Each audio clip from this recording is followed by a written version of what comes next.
So with that, I will open the hearing on Assembly Bill 146 and invite Mr. Majority Leader Horn up to introduce his bill.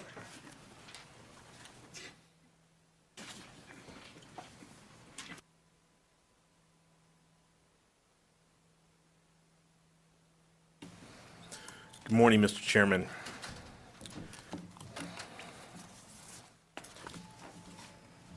Aside from the gaming bill, this is my first time in the Judiciary Committee this year, and I must say it feels kind of odd not being a member of the committee. For the record, I'm Assemblyman William Horn. I represent Assembly District 34 in Las Vegas. I'd like to thank the committee for the opportunity to introduce Assembly Bill 146. Before I begin, I'd like to say that there will be some proposed amendments to the bill. I've had discussions with other parties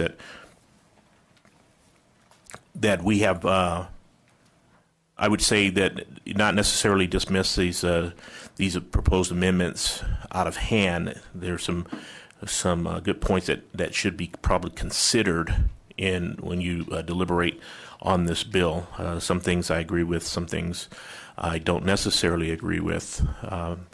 But I trust this committee to find a good balance in this bill, and particularly you, Mr. Chairman. I understand your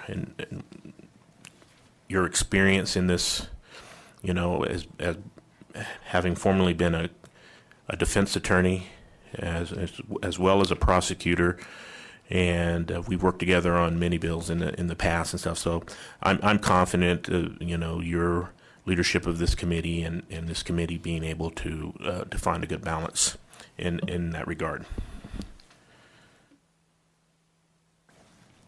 This bill establishes the crime of involuntary servitude of a minor to protect child victims of labor trafficking.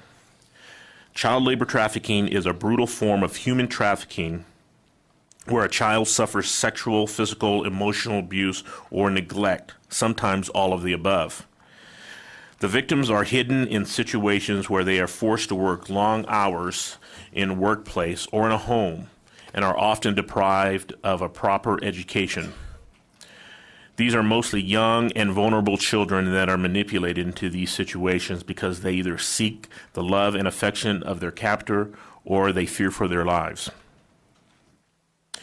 The National Human Trafficking Resource Center hotline identified 124 unique cases of potential labor trafficking involving minor victims between December 2007 and June 2012. In these cases, about 20% corresponded to trafficking in restaurants and 16% corresponded to domestic servitude situations. The cases referenced abuse that included neglect, physical, sexual, and emotional abuse. The controllers of these children included employers, and I say that loosely, employers, parents, extended family, and situations where the child resided with the employer. I'll walk through the bill and its purpose. In Section 2, the bill establishes the crime of involuntary servitude of a minor to protect child victims of labor trafficking. A person found guilty of this crime will be found guilty of a Category A felony and shall be punished by imprisonment in state prison for life with possibility of parole after 15 years. In Sections 3, 4, 8, and 14, provide that a person found guilty of holding a minor in involuntary servitude is subject to the greater penalty for that crime if that crime could be subject to a lesser punishment in another statute. In Sections 1, 6, 7, and 9 through 11, reference is the crime in other relevant statutes. For example, the habitual felon and the civil forfeiture statutes. In Section 13, the bill adds the crime of holding a minor in involuntary servitude to the list of offenses that constitute a crime against a child, requiring a person convicted to register with law enforcement as an offender convicted of a crime against a child. And in conclusion, while there are laws and standards that exist to aid to minor victims of sex trafficking, they often do not apply to child labor trafficking. This bill attempts to capture the situations where a caretaker creates a coercive environment that victimizes a child into providing labor services that are extreme and or unlawful.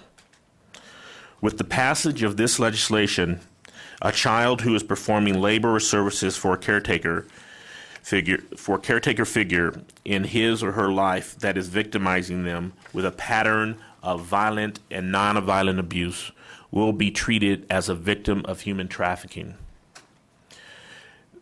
This concludes my overview of the bill, but I would like to add that my motivation behind this legislation occurred when I met Mr. James Dole in Washington, D.C. Mr. Dole is a human rights lawyer and grew up in Las Vegas. He was actually a victim of this particular type of crime right here in our state. He was the first to bring this issue to my attention and has worked diligently with me to bring this bill forward. We are fortunate enough that he was able to attend the hearing today via video conference in Las Vegas. And you'll be hearing his personal testimony shortly.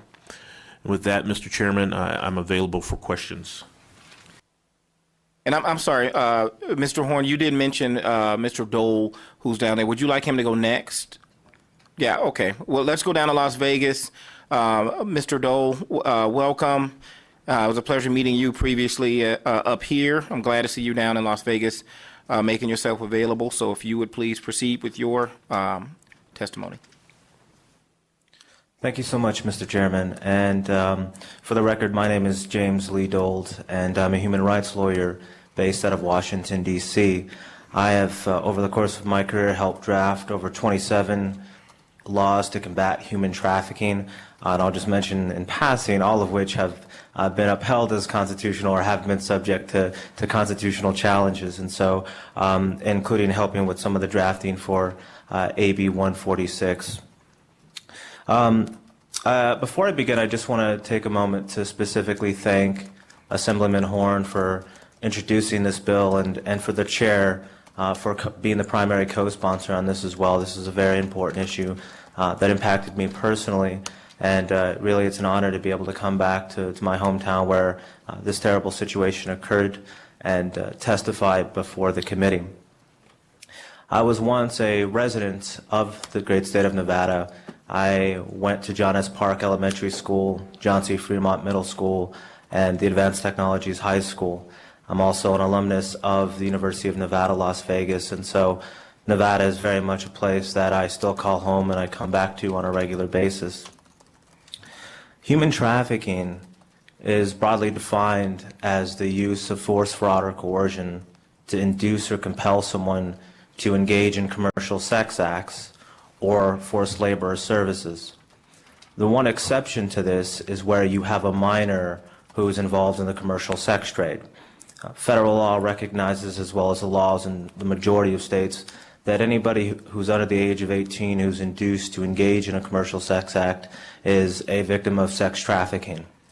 And this was born out of a couple of different reasons. One being that children do not have the emotional, psychological capacity to choose to engage in commercial sex as a meaningful line of work, and the fact that pimps and traffickers use very terrible means in which to control individuals, children in these situations. Pimps, like most pedophiles, engage in what is known as the grooming process, and that is where an individual will go and they'll spot somebody who seems to be vulnerable, typically, often disproportionately kids of color, kids from broken families, kids that really just don't have self-esteem or self-confidence and are looking for someone to care and love them. And these pimps and pedophiles, they target in on that weakness and that need for love and care. And what ends up happening is They shower them with compliments and gifts, and they gain that child's trust.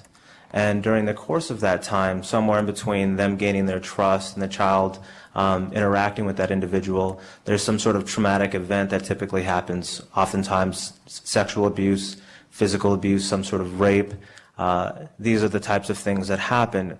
And as a result of that type of situation, psychologists have created a term called trauma bonding, where a very traumatic event happens to a child or to any individual really, and that person becomes psychologically and emotionally dependent on that person. It's very similar to what happens in domestic violence situations, as well as exploitative cults, incestuous families, and this trauma bonding happens as a result of that person's reliance on that person and then some sort of traumatic event. Oftentimes people sort of paraphrase it as being temporary insanity, if you will. But one thing's for certain, oftentimes when this happens, the person's individual will to make meaningful choices and engage in a free choice is compromised. And so kids who are in the commercial sex trade, who have pimps, oftentimes will do whatever the pimp asks. And people say, well, you know, she's out there on the streets, you know, turning tricks just because she wants to. But it's really hard to make a meaningful choice when you've been psychologically brainwashed and you've come to rely emotionally and psychologically on a person for your support and for your care and for your love. And so it's against that backdrop that I would like to tell you my story and why AB 146 is so important, and keeping in mind this idea of traumatic bonding and how kids end up in these vulnerable situations in the first place. In 1997, I was a 13-year-old Boy Scout with Boy Scouts of America. And like most kids, when I was younger, I had been victimized by sexual abuse. I was a 13-year-old teenager. I was very rebellious. I was already going through a lot of changes psychologically and physically.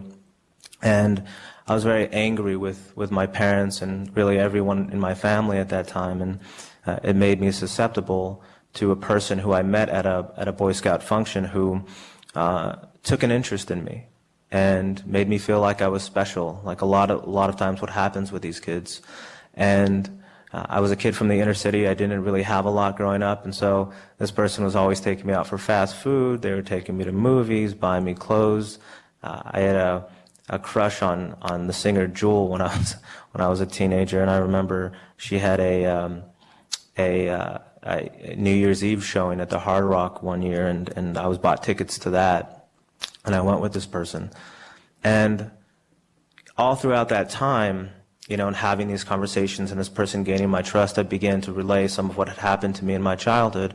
And that person began to slowly use that against me to say, oh, you know, your parents don't love you. Why would they allow, you know, a person who had done this to you to continue to live in your house?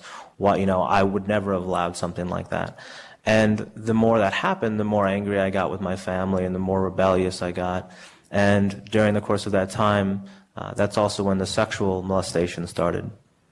And this went on for a period of months, and that eventually elevated into statutory sexual seduction, where this person was raping me between the ages of 13 until I was about 15. And during that time, I thought that this person really cared about me and loved me because they showed this interest, they bought me things, and getting back to that example of traumatic bonding that I talked to, I looked to this person for my emotional and psychological support. And as I was isolated from my family and from my friends, this person had suggested, and I decided to run away, to go and live with a family that I thought would love and care for me. And shortly after I left and I moved in with this family, that a lot of things began to change. So over the course of this time, the way that I was treated, the way that I was talked to began to change. In addition to the sexual abuse continuing, I was physically beaten on occasion. I was called a nigger so many times that I honestly couldn't tell you how many times that phrase has been used against me.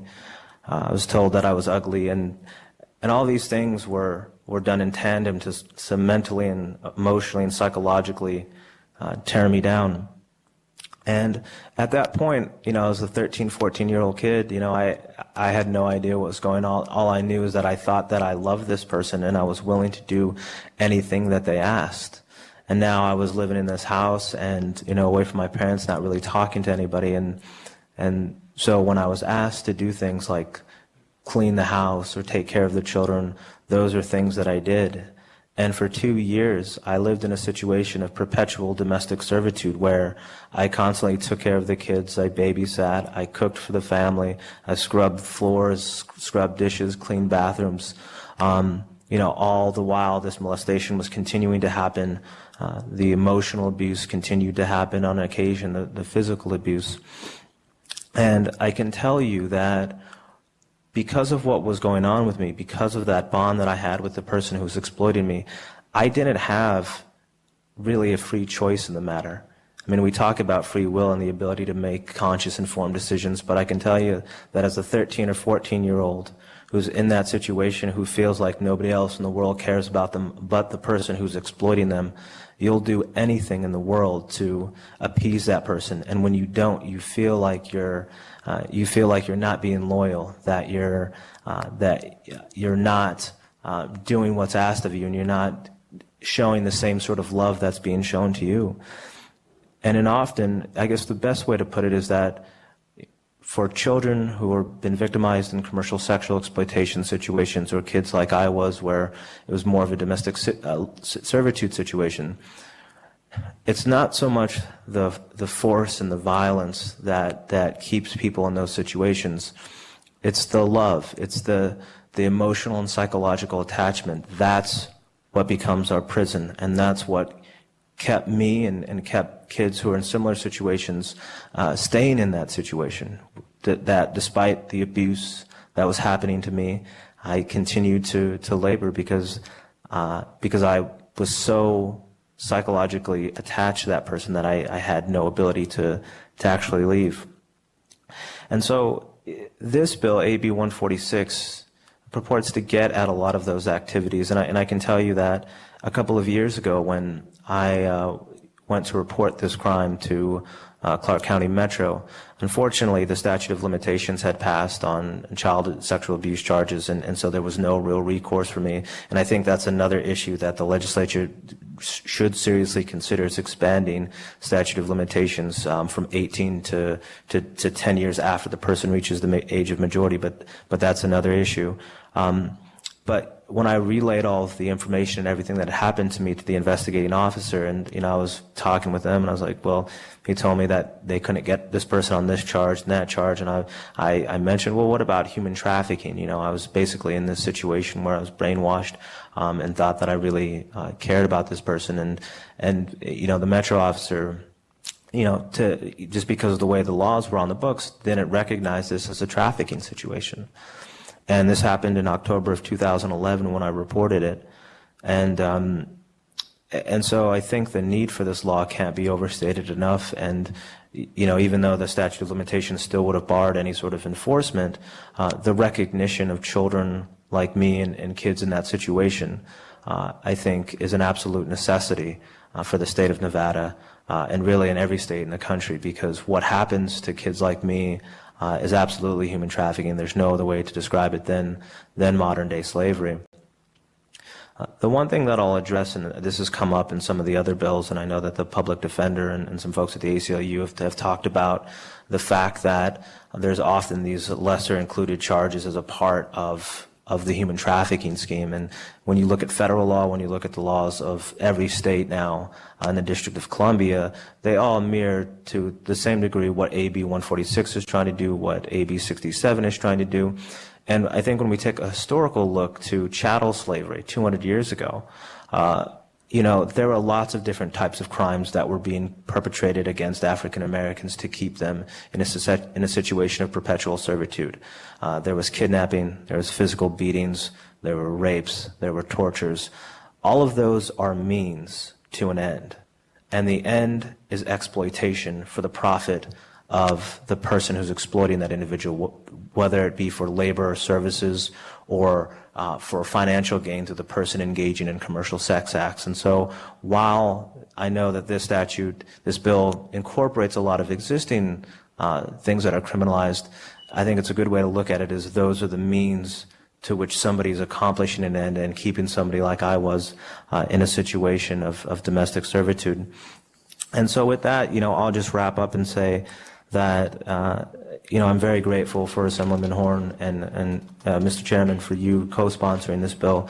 And I think that it's something that is going to have a huge impact here in the state of Nevada and protect kids who are young and vulnerable and relying on a caretaker like I was, who are abused by adults who are in a position of power, who engage in a pattern of sexual abuse or physical abuse, and use that as the means by which they're accomplishing their ends, because that means by engaging in that pattern, that is what is creating this trauma bond that I explained, where that psychological and emotional attachment occurs. And that is where the child no longer feels like he or she has the ability to actually consent. They feel compelled to engage in these activities, and that's also why you see in some of the other provisions that consent of the person to engage in labor services is not a defense, where you have these specific, very egregious crimes that have been committed against that child. And so with that, I'll close and open it up to any questions, and I would just humbly ask that members of the judiciary support this very important bill and help save the lives of children throughout the state. Thank you. Thank you, Mr. Dold, and thank you for sharing your story. I think that your continued work in this area and what you do serves as an example of hope for those that go through this and are able to overcome and continue to contribute and give back to try to help prevent what happened to you from happening to other children. So thank you for sharing your story and for your passion on this subject. Follow-up? And I wanted to know what helped you turn your life around. What helped you make it out of the situation in which you were forced to be in? Yeah.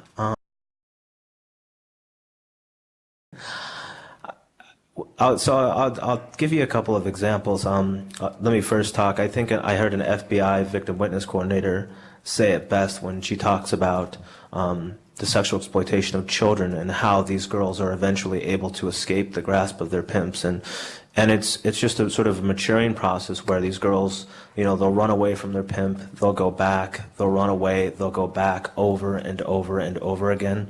And the way that this victim witness coordinator, I think, put it best is that every time the child runs away, it's almost like a chink of armor in a breastplate. And eventually they're able to break that psychological and emotional connection with that pimp. And for me, I think it was similar. That certainly happened, but I can tell you that I wouldn't be where I'm at today if it wasn't for just some amazing coaches that I had in high school, and in football and wrestling when I wrestled at Valley High School. Eric Thomas and Mike Ovens, for kids who go through that type of situation and who are really, from the inner city where it doesn't seem like a lot of people care about them. Those people made all of the difference in the world in my life and really helped me out of that situation, I think. Thank you, Mr. Dole. I appreciate you sharing, and I just wanted to express that I'm very, very proud of everything that you've accomplished, and thank you for continuing the work on behalf of those that might be in the same situation you were once. Mr. Dold, I see none. Thank you, sir. We'll come back to Carson City, those in support of AB 146. Good morning, Mr. Chair. Michonne Martin from the Attorney General's Office. I am Chief Deputy in the office, and I will be very brief this morning, but I would first like to acknowledge James Dold for his extraordinary bravery and really shining a light on another piece of what is human trafficking and what is modern-day slavery. And as he describes it, it's very, very similar to what we've been talking about with all of these various bills.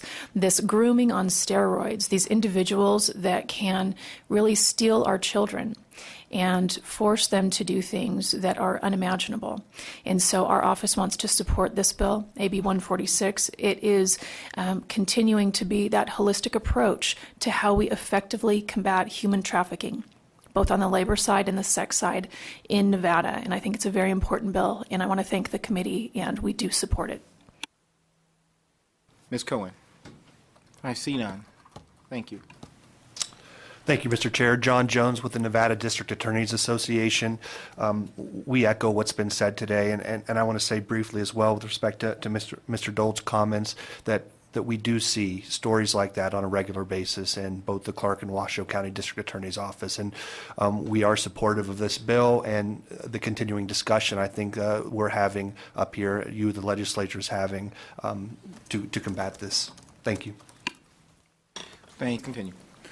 Thank you, Mr. Chairman. For the record, I'm Alan Smith. I represent RAIN, a religious alliance in Nevada.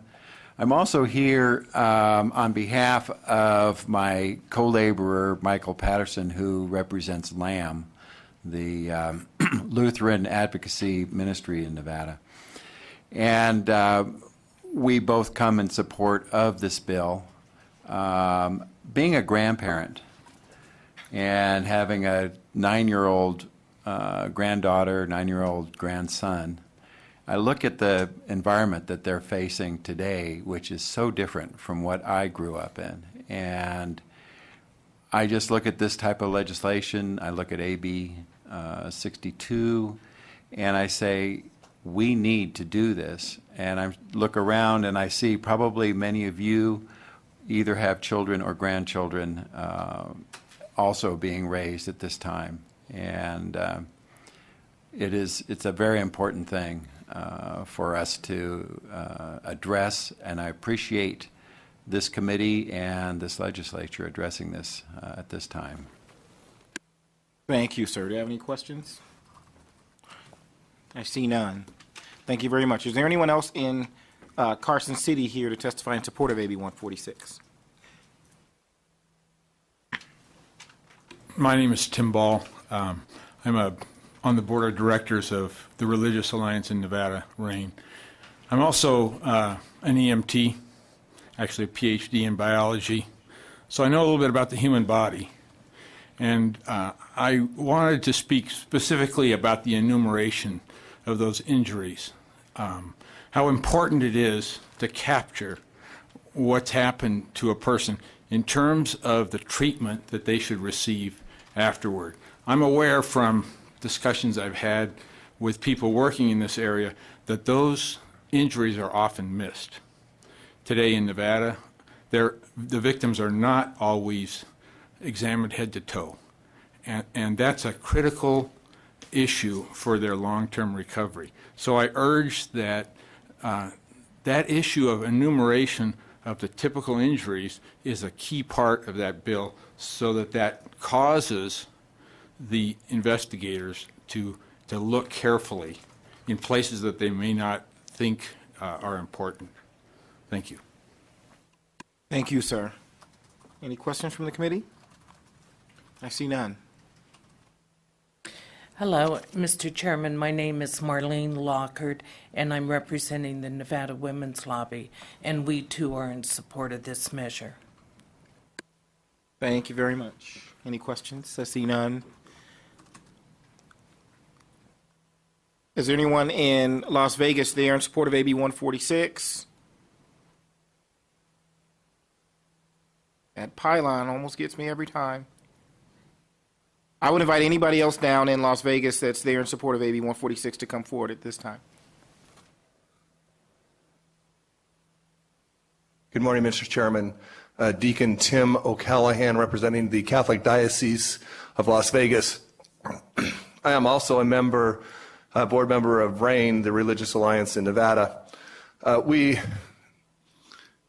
We're concerned about the dignity of the human person. I'm immensely moved by the testimony. We would like to go on the record just supporting AB 146. Thank you. Senate.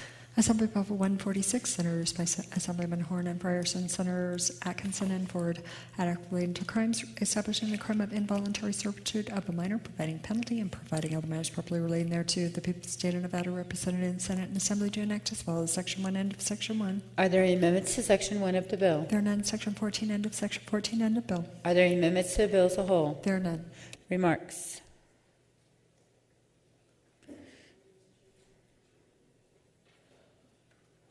Assemblyman Horn. I told you I'd wait. Yes, Madam Speaker. Assembly Bill 146 provides that a person who provides care for a minor and knowingly obtains labor or services by causing or threatening to cause serious harm or by engaging in a pattern of conduct resulting in physical injury, sexual abuse, or sexual assault, or benefits financially from such labor or services is guilty of holding a minor in involuntary servitude, a Category A felony. This bill specifies that the consent of the victim is not a valid defense in a prosecution for this crime, and clarifies that nothing in the bill prohibits a parent or guardian of a child from requiring the child to perform common household chores under the threat of reasonable discipline. Any further remarks? Seeing none, the Chief Clerk will open the roll.